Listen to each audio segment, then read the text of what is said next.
Hello बच्चों। आज मैं आपको क्लास 10th का प्रैक्टिस पेपर 2 कराऊंगी। यहाँ पर ये आपके पास टर्म 2 का प्रैक्टिस पेपर 2 है। ये एक पर्टिकुलर बुक से पेपर लिया गया है। अभी बताऊंगी कि कौन सी बुक से हमने ये पेपर लिया है। जैसे कि आप सभी जानते हैं कि टर्म 2 में जितने ज्यादा प्रैक्टिस पेपर आप सॉल्व करेंगे उतनी अच्छी आपकी प्रिपरेशन होगी, क्योंकि हर पेपर में आपको डिफरेंट तरीके के क्वेश्चन मिले। चैप्टर आपको पता चल जाता है, कई बार लैंग्वेज हमारी क्लियर नहीं होती है, तो जितने ज्यादा हम प्रैक्टिस पेपर सॉल्व करेंगे उतनी ज्यादा हमारी प्रैक्टिस होगी। ठीक है, तो आज हम क्या करने वाले हैं, सैम्पल पेपर 2 करने वाले हैं। सैम्पल पेपर 1 हम कर चुके हैं, जिसका सेक्शन ए और सेक्शन बी हम कर चुके हैं। ठीक है, सेक्शन सी आपके पास जो 4 मार्क्स का सेक्शन है वो हम बिल्कुल लास्ट में करेंगे। पहले हम 2 मार्क्स और 3 मार्क्स के सेक्शंस को कंप्लीट कर लेते हैं, इन्हें कवर कर लेते हैं, काफी अच्छे से इनकी प्रिपरेशन कर लेते हैं। ठीक है, अब बात आती है जो ये सैम्पल पेपर 2 है ये कौन सी बुक का है। तो यहाँ पर अगर आपके पास एक बुक है गुरुकुल, ओसवाल गुरुकुल की, जिसमें 36 सैम्पल पेपर्स आपको मिलेंगे। क्लास 10th के लिए ये बुक है, टर्म 2 के लिए स्पेशली, जिसमें आपको English, Hindi, math, science, SS सारे ही सब्जेक्ट्स के सैम्पल पेपर मिल जाएंगे। प्लस एक बेनिफिट क्या है, जो सीबीएसई का तरफ से आपके पास सैम्पल पेपर आया है, जो हमने पूरा सॉल्व कर लिया है मैथ्स का, और चैनल पे अपलोड भी है वो सारे पेपर्स भी आपको इस बुक में फुल्ली सॉल्व मिल जाए। एक बार जल्दी से चलिए बुक को देख लेते हैं कि क्या है, फिर हम अपना सैम्पल पेपर शुरू करते हैं। ठीक है, कंटेंट अगर आप देखें, जैसे मैं इंग्लिश का आपको बताऊं तो ये वो सैम्पल पेपर है जो सीबीएसई ने इशू किया। ठीक है, उसके बाद 5 प्रैक्टिस पेपर्स और दे रखे हैं, वो भी फुल्ली सॉल्व दे रखे हैं। तो ये बेनिफिट है यहाँ पर कि सॉल्यूशन साथ साथ है हमारे पास। अगर हम सेल्फ स्टडी कर रहे हैं तो अपने सॉल्यूशन खुद चेक कर सकते हैं। सेम ऐसे आपको यहाँ हिंदी ए और हिंदी बी में मिलेगा, और सेम आपको यहाँ मैथ्स में मिलेगा। इसमें आपको 5 की जगह टोटल 7 सैम्पल पेपर्स दे रखे हैं प्रैक्टिस के लिए। कितनी अच्छी बात है।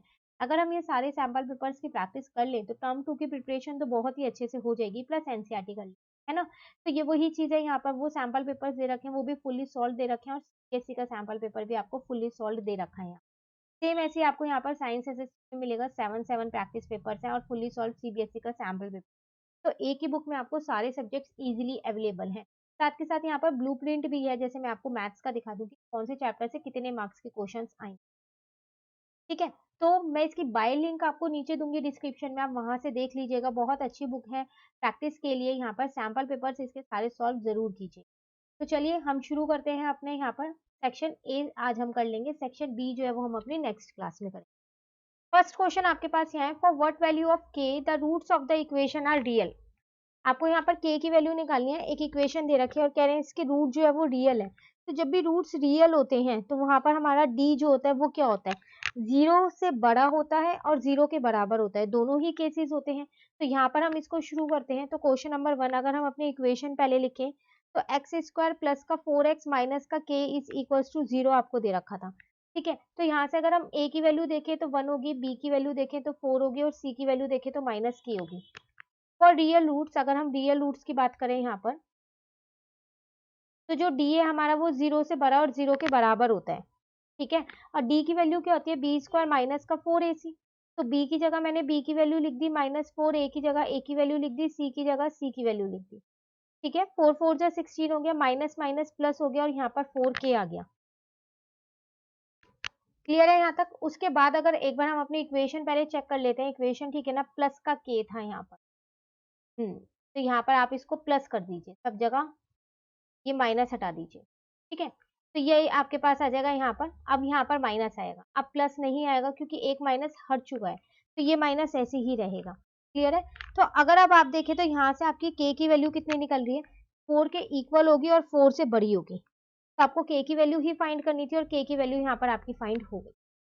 क्लियर है क्वेश्चन नंबर 1। चलिए क्वेश्चन नंबर 2 पे आते हैं। यहाँ पर आपसे क्या कह रहा है, in the given figure P Q and P R are two tangents to a circle with centre O. if QPR is 46 degree, then find angle QOR मतलब कि आपको यहाँ पर ना खुद से ये कंस्ट्रक्ट करना पड़ेगा, ड्रॉ करना पड़ेगा। आपको ये वाला एंगल फाइंड करना है, ये वाला एंगल दे रखा है। बहुत आसान क्वेश्चन है।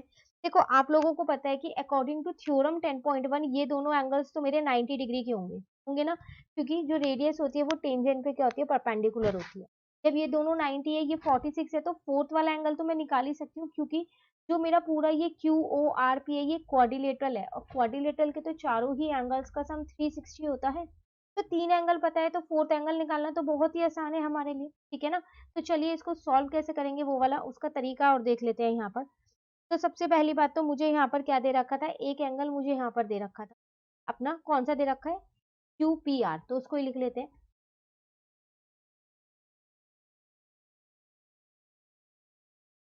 ठीक है, ये तो मुझे कितना गिवन था, यहाँ पर 46 गिवन था। अब वो आपसे यहाँ पर क्या कह रहा था कि आपको क्या करना था, दो एंगल्स आप यहाँ पर निकाल सकते थे अकॉर्डिंग टू थ्योरम 10.1। तो यहाँ पर लिख देते हैं ओ क्यू पी और यहाँ पर ओ आर पी, ये दोनों मिला के मेरे क्या होंगे, 90 डिग्री होंगे, दोनों ही 90 होंगे थ्योरम 10.1 के अकॉर्डिंग। एक बार एंगल्स मैं आपको दिखा देती हूँ, O Q P, O Q P ये वाला एंगल, ठीक है, इसके साथ साथ दूसरा लिया मैंने ओ आर पी ये वाला एंगल। ठीक है, आपको फाइंड कौन सा करना है, क्यू ओ आर ये वाला एंगल। अब आप अपने क्वाड्रिलेटरल पे आ जाओ, तो in quadrilateral Q O R P सब एंगल्स का सम कितना होगा, 360। तो एक एंगल है आपके पास क्यू पी आर, एक एंगल है आपके पास ओ क्यू पी, एक एंगल है आपके पास ओ आर पी, और एक एंगल जो आपको फाइंड करना है वो कौन सा एंगल है, वो है आपके पास Q O R, Q O R. ये आपके पास 360 होगा इन सबका सम। ठीक है, ये वाला एंगल आपको 46 पता है, ये दो एंगल सभी आपने निकाले, दोनों ही 90 है, तो अब आप इजिली इस एंगल को फाइंड कर सकते हैं। तो अगर आप देखें तो 90 प्लस 90, तो ये यहाँ पर कितना हो जाएगा, 180, तो यही हो गया यहाँ पर। 180 में आप क्या कर लो, यहाँ पर 46 को प्लस कर दो, तो 226 आ जाएगा। प्लस में एंगल क्यू ओ पी ऐसे ही रहने दो, इज इक्वल्स टू में 360 डिग्री। अब यहाँ से अपना एंगल निकाल लो क्यू ओ पी, वो कितना निकल जाएगा आपका, 360 माइनस का 226। ठीक है, अब 360 में से क्या करो, 226 को माइनस कर दो, तो आपका आंसर कितना आ जाएगा यहाँ पर, 134 डिग्री। ये आपका आंसर, यही आपको इस क्वेश्चन में फाइंड करना है। क्लियर। चलिए, इसके साथ एक और क्वेश्चन दे रखा है, दे सेम चैप्टर नंबर 10 का ही रखा है, बस यहाँ पर ये है कि एक में आपको फिगर बना के दे दिए, दूसरे में आपको सॉल्व करना है, यहाँ पर प्रूव करना है कुछ चीज। देखते हैं क्या है। Prove that the line segment joining the point of contact of two parallel tangent of a circle passes through its centre. देखो यहाँ पर आपको एक थ्योरम के तरह ये दे रखे हैं, कह रहे हैं जो लाइन सेगमेंट है joining the point of contact, जो पॉइंट ऑफ कॉन्टैक्ट को ज्वाइन करेगी, ठीक है, और उसमें क्या होगा, ऑफ टू पैरेलल टेंजेंट, दो टेंजेंट्स है उस सर्कल पे, पासिस थ्रू इट्स सेंटर, ये आपको प्रूव करना है कि वो उसके सेंटर से पास कर रही है। सबसे पहली बात ना, जब ऐसे क्वेश्चन आए ना तो फिगर बनाया करो, फिगर बनाने के बाद ही क्वेश्चन आसान होएगा। तो एक सर्कल है इतना तो आपको कंफर्म पता ही चल गया है, ठीक है, और दो टेंजेंट्स है वो भी आपको पता चल गई, तो मैंने यहाँ पर एक टेंजेंट ये बना ली और एक टेंजेंट ये बना ली। ठीक है, अब वो मुझसे कह रहा है इससे जो लाइन सेंटर से पास होती हुई जा रही है और दोनों टेंजेंट के पॉइंट ऑफ कांटेक्ट से पास होती जाए, तो दोनों का पॉइंट ऑफ कांटेक्ट ये ना, सेंटर से पास होती हुई, ये आपकी एक स्ट्रेट लाइन है, ये आपको प्रूव करना है। ठीक है, तो इसको सबसे पहली बात नाम दे देते हैं यहाँ पर, तो ए बी सी, इस वाले को नाम दे देते हैं हम अपना, यहाँ पर सी हो गया, ठीक है, इसको ओ नाम देते हैं सेंटर को, और यहाँ पर नाम दे देते हैं अपना एफ ई और डी, ये डी ई एफ ये आपका नाम होगा। क्लियर है। सबसे पहली बात तो आप क्या करिए, यहाँ पर जो ये सेंटर से था मैंने ई को भी और ई को भी ज्वाइन कर दिया, और एक रेडियस और यहाँ पर ले लिया, इसका नाम मैंने पी ले लिया, ओपी। ठीक है, अब शुरू करते हैं। देखो सबसे पहली बात आपको एक चीज गिवन थी, वो क्या थी, जो ए सी है वो पैरेलल है डी एफ के, क्योंकि आपसे कह रहा था दो पैरेलल टेंजेंट। ठीक है, let O be the centre of the circle, O को मैंने क्या किया, सेंटर मान लिया अपने सर्कल का। अब यहाँ पर ज्वाइन कर दिया, ये खुद से ज्वाइन किया है मैंने, ओ बी को ज्वाइन किया है, ओ पी को ज्वाइन किया और ओ ई को, इस तरीके से, सच दैट कि देखो आप ध्यान से देखो, ये तीनों ही आपकी रेडियस है, ओ बी भी रेडियस है, ओ पी भी रेडियस है और ओ ई भी रेडियस है, तो उसको मैंने आर मान लिया तीनों को ही, क्योंकि तीनों रेडियस है। ठीक है, अब जो ओपी है वो बीसी के पैरेलल होगा, और जो बीसी ये किसके पैरेलल होगा, ईडी के, ये तीनों भी आपस में पैरेलल होंगी, जब ये दो बड़ी लाइंस पैरेलल तो उनका पार्ट्स पैरेलल होते हैं। ठीक है, अब अगर मैं यहाँ पर बात करूं एंगल की, एंगल सी बी ओ, ये वाला जो एंगल है ये, ठीक है, प्लस में एंगल बी ओ पी ये वाला जो एंगल है ये वाला, इन दोनों का सम मिला के तो 180 डिग्री होगा। क्यों 180 डिग्री होगा, क्योंकि ये तो मेरे को इंटीरियर एंगल है, जब वो दोनों मेरे को पैरेलल लाइंस दे रखे हैं तो फिर ये मेरे को इंटीरियर एंगल्स हुए नहीं हुए। आपको दे रखा था ना कि ए सी और डी एफ पैरेलल लाइंस है, तो ये दोनों तो मेरे को इंटीरियर एंगल। और दूसरा मैंने अभी ये भी लिखा कि मेरा जो बी सी है वो ओपी के पैरेलल है, जब ये दो पैरेलल लाइन है तो को इंटीरियर है, तो सम तो मेरा कितना होगा, 180 डिग्री। अब मुझको पता है यहाँ पर कि जो मेरा सी बी ओ है ना वो 90 डिग्री है। क्यों, क्योंकि जो ओ बी है वो ए सी पे परपेंडिकुलर है, तो मतलब थ्योरम 10.1 लग रही है इसमें कि जो रेडियस है टेंजेंट पे परपेंडिकुलर है, तो ये तो 90 डिग्री हो जाएगा। ठीक है, ये बी ओ पी मैंने ऐसे ही रहने दिया है, इक्वल्स टू में 180। यहाँ से मेरा एंगल बी ओ पी निकल के आ गया, कितना आ गया 90 डिग्री।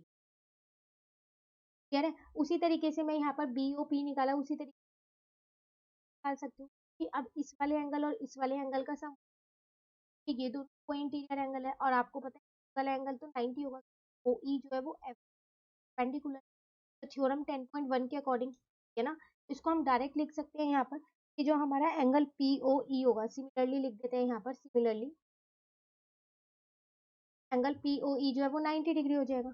अब बी ओ ई की अगर मैं बात करूँ, आपको ये प्रूव करना था कि बी ओ स्ट्रेट लाइन है, और आपको पता है कि जो स्ट्रेट लाइन होती है उसमें कौन सा एंगल बनता है, 180 डिग्री का एंगल।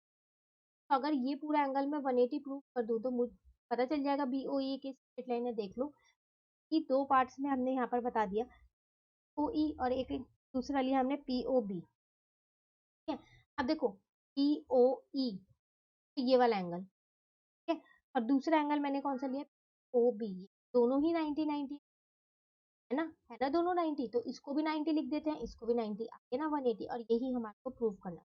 तो हेंस प्रूव, जो प्रूव करना था वो प्रूव हो गया। बस नीचे आप एक लाइन लिख दीजिएगा यहाँ पर, hence P O E is a straight line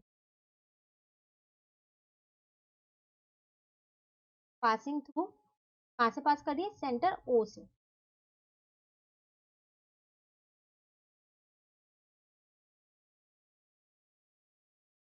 clear.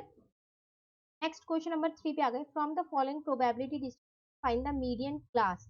आपको एक यहाँ पर पूरा डिस्ट्रीब्यूशन दे रखा है, आपसे कह रहा है कि मीडियन क्लास बताइए कौन सी होगी, तो मीडियन फाइंड करना, सिर्फ क्लास फाइंड करनी है। क्लास फाइंड आपको क्या चाहिए, यहाँ पर सी एफ तो चाहिएगा ही चाहिएगा, एफ चाहिएगा, उसी से ही तो चेक कर पाओगे। तो पहले हम इस टेबल को यहाँ पर ड्रॉ कर लेते हैं।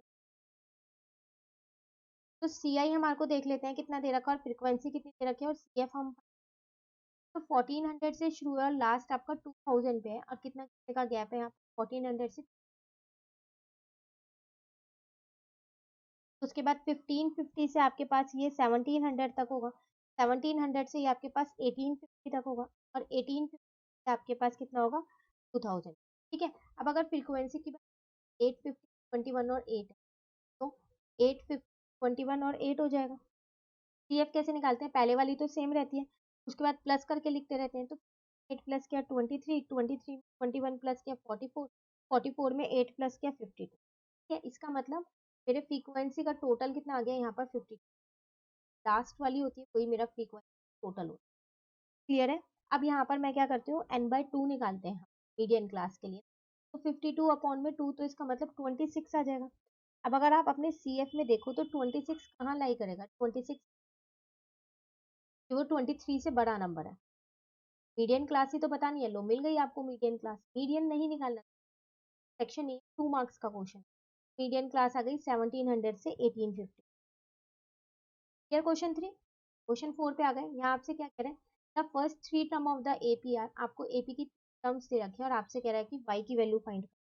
देखो जब ये तीनों टर्म एपी में है तो इनका जो डिफरेंस है वो आपका सेम होगा, एपी में डिफरेंस सेम होता है। तो पहले टर्म्स लिख लेते हैं, 3y-1 था, 3y+5 था, और 5y यहाँ पर प्लस का 1 था।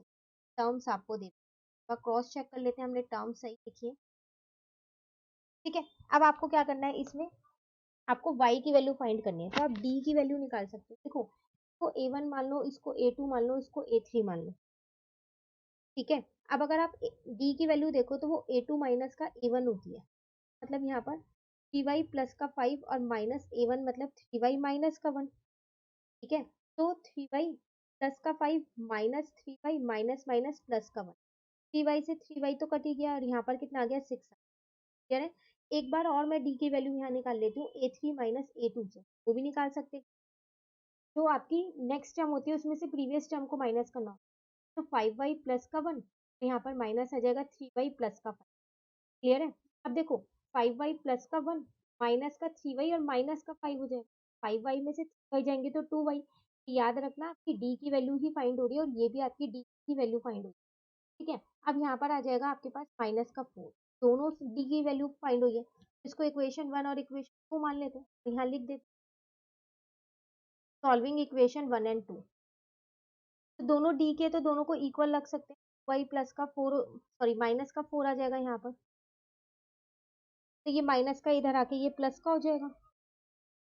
तो यहाँ से आपके पास y की वैल्यू निकल जाएगी, वो कितनी निकलेगी, 10 इज इक्वल्स टू में 2y है, तो y की वैल्यू आपके पास कितनी आ जाएगी, 5।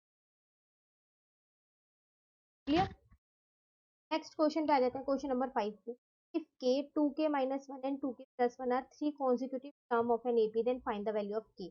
अगेन AP का ही क्वेश्चन दे रखा है आपको क्वेश्चन नंबर 5 पे। तो पहले हम यहाँ पर टर्म्स लिख लेते हैं। तो आपको एक k दे रखी थी, एक 2k प्लस का 1 दे रखी थी आपको, और एक माइनस का 1 दे रखा था, और एक आपको क्या दे रखा था, 2k प्लस का 1। देखो टर्म्स है, आपको लिख के दिया है यहाँ पर, तीन कॉन्जिक्यूटिव टर्म्स है, एक के बाद एक है, उन्हें आगे पीछे मत लिखिए, माइनस वाली पहले लिखना, प्लस वाली ही बाद में लिखना। अब फिर वही चीज है, ए की वैल्यू फाइंड करनी है। देखो इसको A1 मानो, इसको A2 और इसको A3। तो जो D होता है वो आपका दो तरीके से निकल सकता है, A2 माइनस A1, एक D निकल जाएगा A3 माइनस का A। यहाँ पर हम लिख देते हैं 2k माइनस का 1 और माइनस का k लिख देते हैं, ठीक है। तो ये आ जाएगा k माइनस का, ये आ गई D की इक्वेशन 1। अब यहाँ पर लिख देते हैं हम प्लस का 1, अब माइनस करके लिखते हैं 2k माइनस का 1, क्योंकि अब ब्रैकेट लगाएंगे बाहर माइनस है, प्लस का 1 माइनस का 2k और प्लस का 1, 2k से 2 डी की वैल्यू यहाँ से 2 आ गई। ये आपके पास क्या आ गई, सेकंड। जैसे सेम ऊपर वाला क्वेश्चन था वैसे ही क्वेश्चन है, वहाँ y था और यहाँ पर k। तो सॉल्विंग इक्वेशन 1 एंड 2 अगर हम करें यहाँ पर, तो k minus 1 is equal to में 2 हो जाएगा, तो k की वैल्यू यहाँ से कितनी आ जाएगी, 3। तो आपको k की वैल्यू ही फाइंड करनी है। चलिए करते हैं अब हम अपना क्वेश्चन नंबर। यहाँ आपसे क्या कह रहे हैं, the diameter of approximately 1/4 of the diameter of the earth, what is the ratio of their volume. Chapter number 13 का क्वेश्चन है, बहुत इंपॉर्टेंट है आपके पास, एनसीईआरटी में भी क्वेश्चन।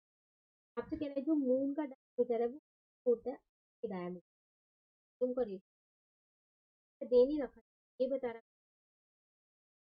तो हम क्या करते हैं यहाँ पर, सेट कर लेते हैं रेडियस ऑफ मून, मैंने मानी यहाँ पर छोटे वाली आर, रेडियस ऑफ अर्थ कितना, थोड़ा है ना, क्यों, क्योंकि वो कह रहा था डायमीटर है वो अप्रोक्सीमेटली 1/4 है उसके डायमीटर के, अर्थ के डायमीटर, उसकी रेडियस मतलब 4 गुना होगी ना, है ना। अब अगर हमारे को रेशो निकालनी है, तो रेशो हम यहाँ पर देखेंगे, वायर रेशो हमारे पास कैसे निकलेगी, सबसे बात ऊपर लिखेंगे वॉल्यूम ऑफ मून, नीचे लिखेंगे वॉल्यूम ऑफ अर्थ।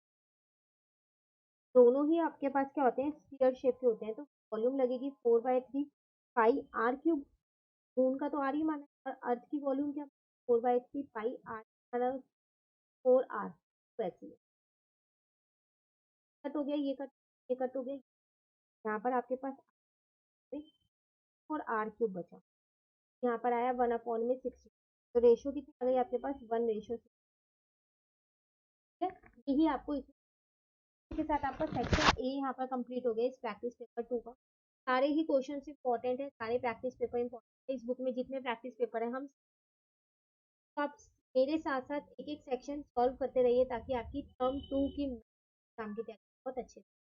आप सेक्शन बी जो है हम इसका वो अपनी नेक्स्ट क्लास, कोई भी डाउट हो तो आप कमेंट, और अगर आपको ये वीडियो अच्छी लगी तो आप इसको लाइक जरूर कीजिएगा।